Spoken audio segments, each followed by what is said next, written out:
Hey guys, welcome back to another video, but I'm not going to talk about what I usually randomly talk about, which is stuff that doesn't really matter, but rather go ahead and announce a couple of things. One, the album will be officially released on April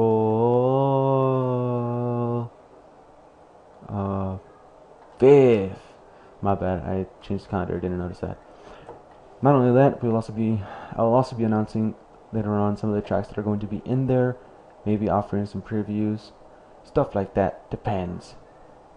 Also, we'll be linking down in the description below a lot of the links that are going to be, a lot of the sites that are going to be having the songs available.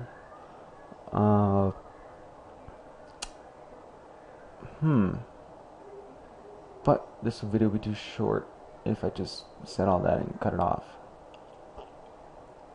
Yeah, it would. But in that case, I guess I'll show a couple things that people ask me quite a lot about. No ISO for all, just primary sound driver. Okay, so let's say you're using your ISO for all driver, but it doesn't want to work. It tells you, I don't want to work. Not checking out, it doesn't do that. But you go to ISO driver and I have this little X's right here, it doesn't want to send sound, you don't know what's going on. One of the easy fixes for this is to simply go into your playback devices, into the whatever is your default device, disabling it and re-enabling it. So that's fix number one. Fix number two, sample rates. Well, sometimes when you're doing the samples, you switch sample, like higher sample, and it says it doesn't work because, well, you want to record something but you can't record in that quality. This is because here in the ISO for all panel, which you require in order to record things, it will tell you exactly what's the max kilohertz outputs and inputs that your device can receive. For example, just because my headphones take out 96 kilohertz is not the same for my recording device. So in order to record with this device, I would have to lower down the quality or the sample rate. Then I can record happily, so that nothing will interrupt it. Because if you're trying to record with this at 40 kilohertz at 96 or 192, it just won't work. It literally won't work. FL Studio will not allow it to work. Now, I'm not sure if that's completely true for all, but as far as I know, that does happen. Switch back to primary sound device. Okay, number two, back to the option. Wait, three. I already did number two. I'm crazy. Speed sync, speed talking, files.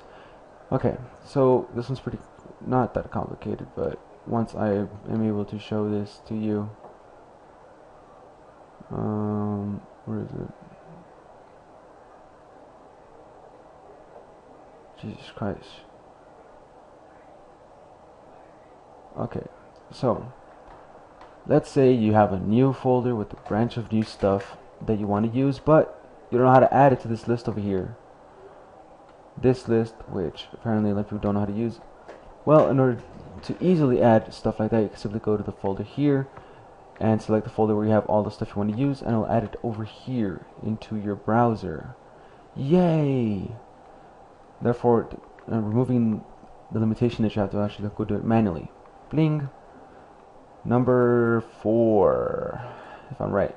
You can go to, if you add a new VST, for example, here in this list, you go to replace, you easily select it.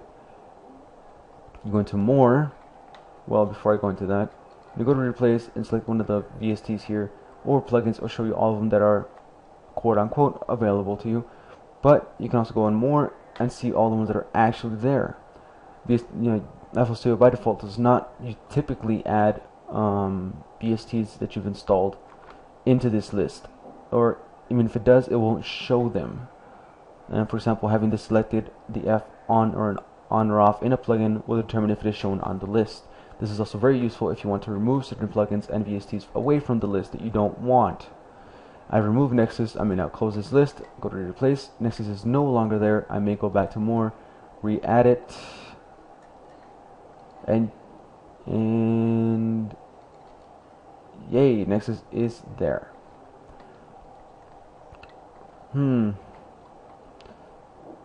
That is pretty much everything that all the quick tips that I can give you guys, so for you to know.